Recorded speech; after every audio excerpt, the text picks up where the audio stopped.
آج ہم ایک ایسی کہانی میں گہرائی سے اتر رہے ہیں جس میں ٹیکنالوجی، جاسوسی اور بین الاقوامی سیاست سب کچھ شامل ہے۔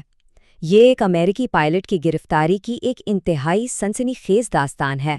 آئیے اس کے ہر پہلو کو ایک ایک کر کے سمجھتے ہیں۔ تو اس پورے معاملے میں ہم سب سے پہلے دیکھیں گے کہ یہ سب شروع کیسے ہوا، یعنی F-35 کا گرایا جانا۔ پھر ہم پکڑے گئے پائلٹ کی کہانی، اسے بچانے کی امریکی کوششوں اور اس کے بعد شروع ہونے والے پیچیدہ مذاکرات کو سمجھیں گے۔ اور آخر میں ہم ایک بہت ہی چونکا دینے والی وارننگ اور اس واقعے کے عالمی طاقت پر کیا اثرات ہو سکتے ہیں، اس کا تجزیہ کریں گے۔ تو کہانی شروع ہوتی ہے ایک بہت ہی ڈرامائی دعوے کے ساتھ، یعنی دنیا کے سب سے جدید لڑاکا طیاروں میں سے ایک کو مار گرایا گیا ہے۔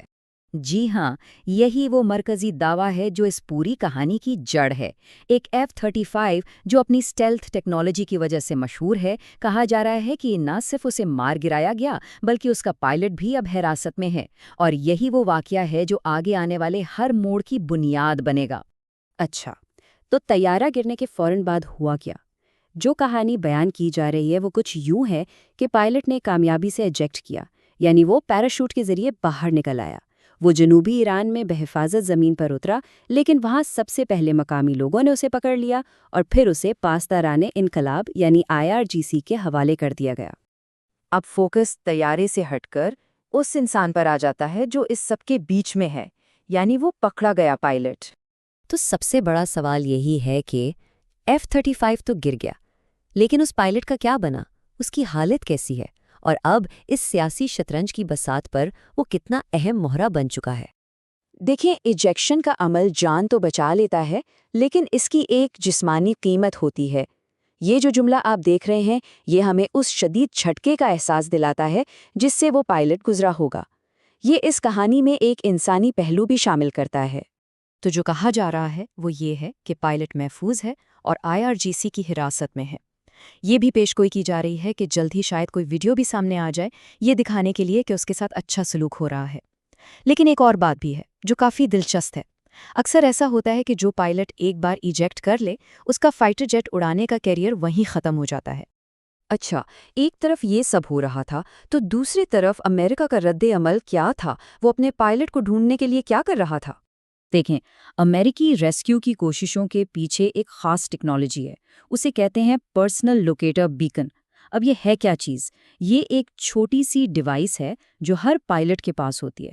جیسے ہی وہ مصیبت میں ہوتا ہے، یہ ایکٹیویٹ ہو جاتی ہے اور سگنل بھیجنا شروع کر دیتی ہے تاکہ ریسکیو ٹیمیں اسے GPS کی طرح ڈھونڈ سکیں۔ لیکن یہاں ایک بہت دلچسپ بات ہے، یہی ٹیکنالوجی جو ایک نعمت ہے وہ ایک زحمت بھی بن سکتی ہے۔ کیسے؟ بھئی سیدھی سی بات ہے، جو سگنل آپ کی ریسکیو ٹیم کو آپ کی لوکیشن بتا رہا ہے، وہی سگنل آپ کے مخالفین بھی تو پکڑ سکتے ہیں، یعنی ایک حفاظتی نظام ایک کمزوری بھی بن سکتا ہے۔ اور یہیں سے کہانی ایک نیا موڑ لیتی ہے۔ اب یہ صرف ایک پائلٹ کو بچانے کی بات نہیں رہی، بلکہ یہ ایک بڑی جیو پولیٹیکل شطرنج کی بساط کا کھیل بن گیا ہے۔ یہ تو صاف ہے کہ پائلٹ کی واپسی اتنی سیدھی نہیں ہوگی۔ وہ اب ایک فوجی نہیں بلکہ ایک بہت بڑا انسانی اثاثہ بن چکا ہے، اور بات اب گیو اینڈ ٹیک پر آ گئی ہے، یعنی کچھ لو اور کچھ دو۔ تو اس گیو اینڈ ٹیک میں کیا کچھ ہو سکتا ہے؟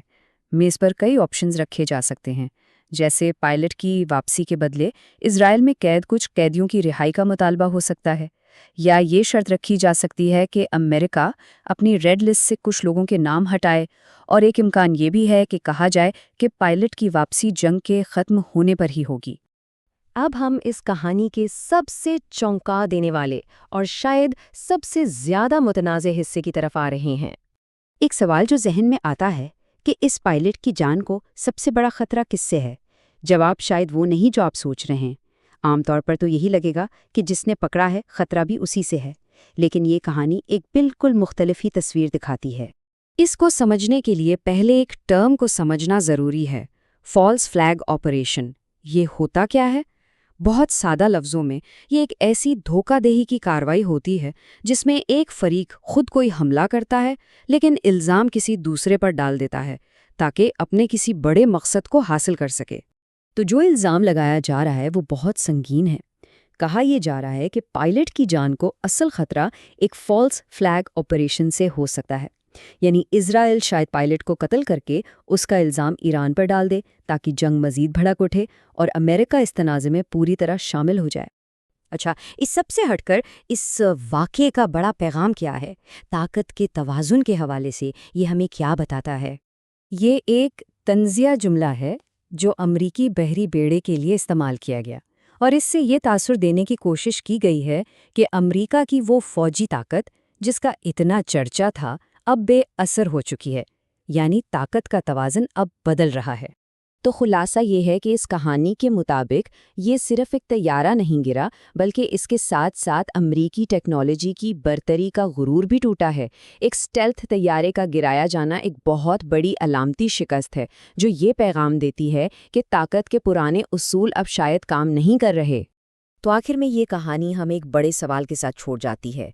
کیا یہ واقعہ صرف ایک فوجی جھڑپ ہے، یا یہ اس بات کا اشارہ ہے کہ آج کی جنگیں صرف میدان میں نہیں بلکہ ٹیکنالوجی، معلومات اور بیانیے کے محاذ پر بھی لڑی جاتی ہیں، جہاں ایک طیارے کا گرنا ایک ملک کی ہار جیت سے کہیں زیادہ بڑا مطلب رکھتا ہے؟